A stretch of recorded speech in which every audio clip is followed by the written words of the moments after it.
Hello everyone, this is Gorax and today we're gonna go over another DragonHeir Silent Goats video that will show us the changes on the Chinese server.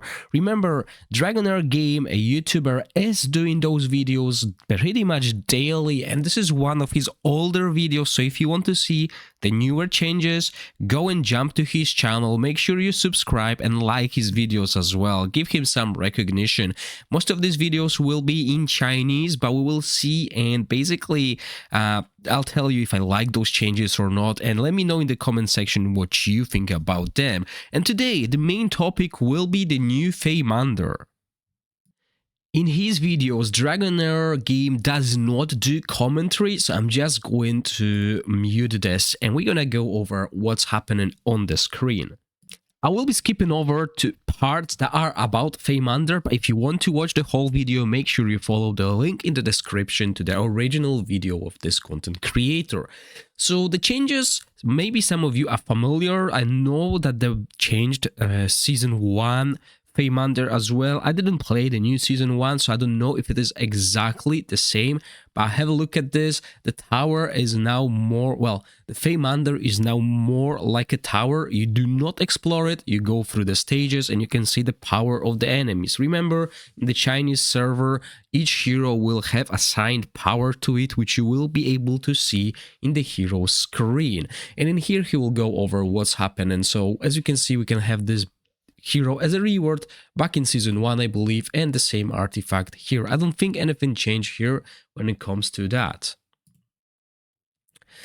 Now, on top of that, we also have a new pack, and look at how much dice and scrolls you can get for it. That will correspond to Fander. So if you're a spender, another way to get currency, right? The levels are, as you can see, quite significant. There's someone currently at stage 237, while others are at 184. And as you can see, it just goes over and over with the rewards. But it only shows us like the main rewards, and he will here show us that we can get also equipment here, which will help us with hero progression going forward, as it's always hard to get certain gear pieces. So let's see what happens here, how the fights look, and what quality of life changes this have. So very standard here, we can see the teams that we made, the preset teams available to us. The buffs compared, like we have 2 affinity and 5 affinity. This is something similar here, but it's more streamlined. Basically, this is what you have in other games. You can have multiple buffs. So I'm not quite sure how this works yet in the Chinese version of the game. But we will definitely get into that if he's covered that. Wow, okay, so you can actually get a scroll. If you haven't seen that, you can have an epic scroll and also shards of that scroll. So this is what other games do as well. So probably there will be small events where we'll get certain scroll fragments to get it. But with the amount of resources we have, it's not important. And he's showing a few other things here as well. Okay, but let's see the fight. Okay, so I'm just going to show you here what he's done. So he's pressed this button, which I think is just auto progress button. And we'll see that after he's winning this battle, he'll automatically move to the another one. And now we can also see the total damage done, or is it just the damage per second that the heroes do on this screen here, which I don't think is the best upgrade. I want to see the total damage done, which we could see at the end of the screen and the end screen as well, but hopefully this includes a total damage done plus a small portion of the damage per second that we could see now. And this is what I love, okay? So if you're feeling behind and you press this button, you will get into automatic progression. So that means when you finish the fight, you will jump into the next one, and it's a really good quality of life change, especially for Fander, as you know, you open so many levels at daily, but I think that's gonna change. You will have access to all the levels. It's just basically will be kept by progression, because remember, we can't go further with the progression. The levels will be capped, etc. That's what I'm expecting. So That's what's happening here, and as you can see, we're getting piece of equipment at this level, epic equipment. That's quite handy compared to what we have now. So that is looking like a really good change in my opinion. But let me know what you think about it. So let's see what else he covers in this particular video.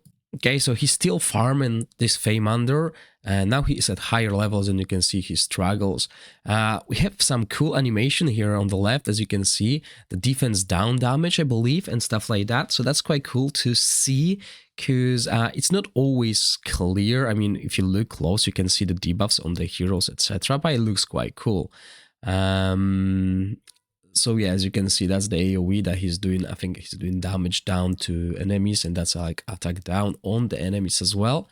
So that looks new, that looks nice. Everything else is rather standard. Although, what is this? This free stacks here, that's new. First time I see that. So definitely more animations on the heroes, okay? So it's more polished. Well, we'll see. We'll see if we get these changes. Let's skip and see what else is in this video. Okay, so he's been clearing these levels. As you can see, he's getting pieces of epic equipment, which is still good, considering that his heroes are still level 61. And then we have Ravatrix, our favorite hero from Season 1. Well, hero, our favorite boss. That was quite a struggle. Quite cool that we can see HP of the different parts. I'm not sure if that is what was happening in the original game, but that's cool. As you can see, each flower has its own HP plus the boss's HP, so we can kill these flowers faster. So that might be a change to Ravatrix, the original Ravatrix. Okay, the fight goes on. Let's see if he can kill it. Let's skip a little bit. I think he is very close to killing it, but his tank is about to fall. Let's see. He's got it. Okay, so still killing the boss finishes the fight. And what he's getting at the boss level, still 50 worm arrow. Oh wow, okay, so no big change there, and he's going through next few levels. Let's see, this will finish his run. Okay, so he's been playing auto for so long that he failed eventually, and when he failed, he went from 42 to 61. He got 500 worm arrow plus all of these epic pieces of equipment, which at this level, once again, it's quite good. So yeah, he's checking the stats of these items, and as you can see, if you remember from previous video, we are able to see now how our stats rolled. So that's quite interesting. Okay, let's have a look here. So yeah, he's got few rewards from this basically battle pass. Yeah, let's call it a battle pass for the Fander. And if he purchases it for whatever the price is, and you can tell me how much that will be in dollars in the comment section, you can get extra rewards. And look how many Heliolite dice there is, plus the scrolls as well. So yeah, quite interesting. Definitely less exploration, less running around, less backtracking, just simple tower. That's what most players like, although some players do like this exploration. So let me know which one you prefer in the comment section, because I'm not really bothered. I just want something simple, especially when we Fander. So 300 levels, that's the maximum that we can clear. Now, please remember, if you want to see more of the Chinese version, you don't need to only watch my channel. Jump to his channel, press subscribe, press like on his videos, and let him grow as well, because that is vital information we're getting from the Chinese version here, and we can then compare it with what we get, because obviously they are still testing that. They're trying to find out which changes are good, which changes are bad, and still adjusting things. Thank you all for watching, and I'll see you in the next one.